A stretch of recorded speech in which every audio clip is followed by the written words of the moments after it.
I see you.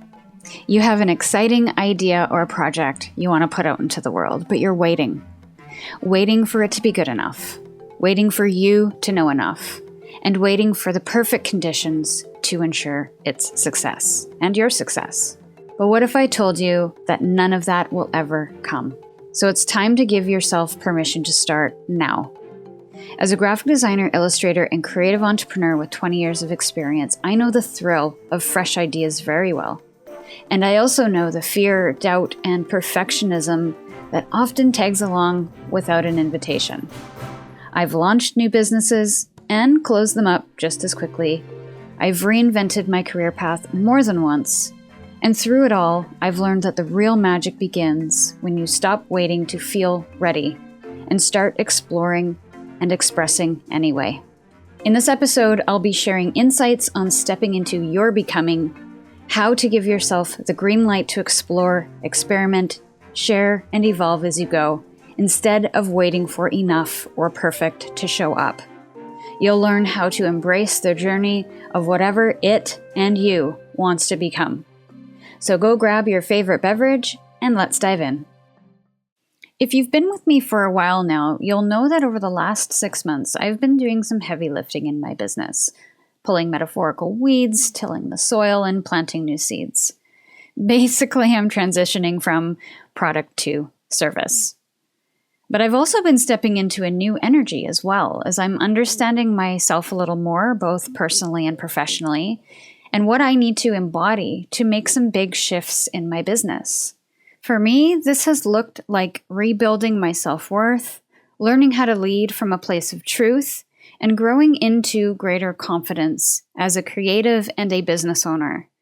It's taken a lot, especially the willingness to show up vulnerably without having it all figured out. This has brought up a lot of doubts, fears, and uncertainty, which almost held me back. To think of the potential criticism and failure was crippling at first, especially thinking about failure in front of my community. But I was at a place in my business where I could no longer listen to the what ifs and the voices that were trying to keep me safe because they were actually keeping me small and stuck. Now I'm stepping forward without feeling like an expert, but doing it anyway. Without having everything figured out, but doing it anyway, as imperfectly as it needs to be, because I know that I'm doing what feels correct right now, and trusting that I will learn and adapt along the way. But I didn't always feel this way. I used to chase certainty, to know more, to learn more, to be more, to prove I was enough. And that drive wasn't all bad, but it kept me in a loop of never feeling ready, even never feeling good enough. I was always waiting for validation or information or permission from the outside to say, okay, you've made it. You've proven yourself. Now you can finally share and express the way you want. But guess what? That permission never came, and it never will. Not from the outside. Sure, one might get tangible achievements, a diploma, an award, recognition that gives you that validation that you've achieved something or you're ready for something. But even then, it might not be enough to make you feel truly ready or worthy. So how do we do that for ourselves first? As we often do here, let's start at the root or the heart of the matter, and let's dive into some personal reflection. Looking within is such a powerful starting point to see how your external world is being influenced by subconscious beliefs, sometimes unhealthy subconscious beliefs. And if we can rewrite that script internally, hopefully that can reform the external. And this echoes the universal principle, as within, so without. So let's ask some questions here. Where is your need for external validation or permission stemming from? Is it school? Is it society? Is it childhood? Is it work? For me, a part of it came from not fitting in as a kid. I was quiet, shy, and what the kids used to say, weird. So I felt I had to prove that I was cool enough to be accepted and to be friends with, and that I wasn't as weird as the kids thought I was.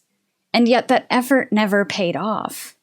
And that acceptance never came until I gave it to myself. I stopped trying to fit in and I started showing up as me. And that's when the real connection with others followed. That pattern ran deep until I had the space and safety to reflect and heal that wound. And I recognize the privilege in having that opportunity. Not everyone has the safety to show up authentically and as their true selves. And that safety is the foundational key to heal, feel, and fully step into your truth. So when I was able to reframe my mindset, a big shift happened. My fears got quieter, and curiosity started taking over. Rather than the fear of, what if this happens? The curiosity of, what if that happens? Became more prominent. And this podcast is living proof of that. I had fears about releasing this podcast and showing up because I worried about how others might perceive me, what they'd think, and whether I had anything valuable to share. And I'm not necessarily the most polished speaker, have the most loud, exciting visuals, but I'm here. I'm showing up. Not for validation, but to experiment, play, and learn. And right now, my only measure of success is simple. Release the damn episode.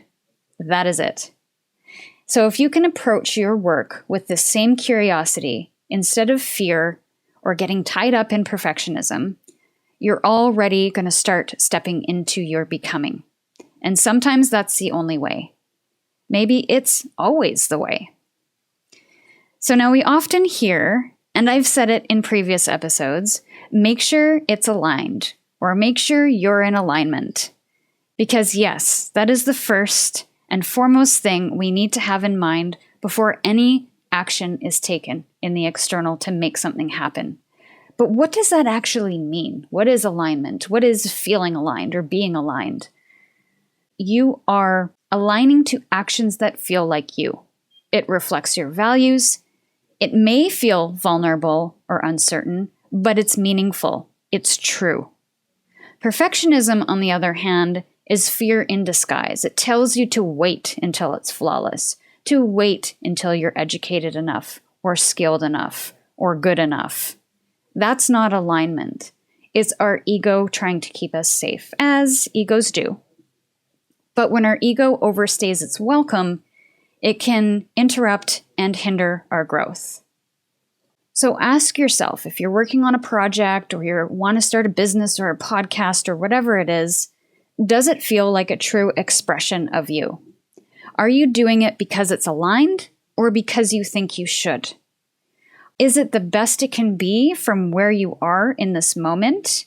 Or are you holding back because it's not perfect?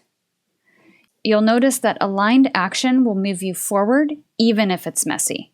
And perfectionism will keep you stuck in place. If I waited for this podcast to be as perfect as it needed to be, or I wanted it to be, I'd be waiting a very long time to release it. So sometimes the only way to get where we're meant to go is to simply start, to take the step, to share, to release, to express, learn, and adjust as you go. And this is how you find yourself where you want to be. This is manifestation at its core. And it's not a one and done thing. This is a consistent practice. I still have to give myself permission on a daily basis to show up, to try, and to be seen, even if it's just by me and no one else. But I will say that it does get easier, and it starts to become a habit if you do it often enough. So final question, what are you waiting for permission to do today? And what would happen if you gave yourself that permission right now? Thank you so much for listening and sharing this space with me today. If you resonated with this episode or have suggestions for future topics, like this video and let me know in the comment section. Everything else you'd like to explore about my services or newsletter can be found in the description box. Until next time, my friend, stay curious, and we'll see you in the next episode.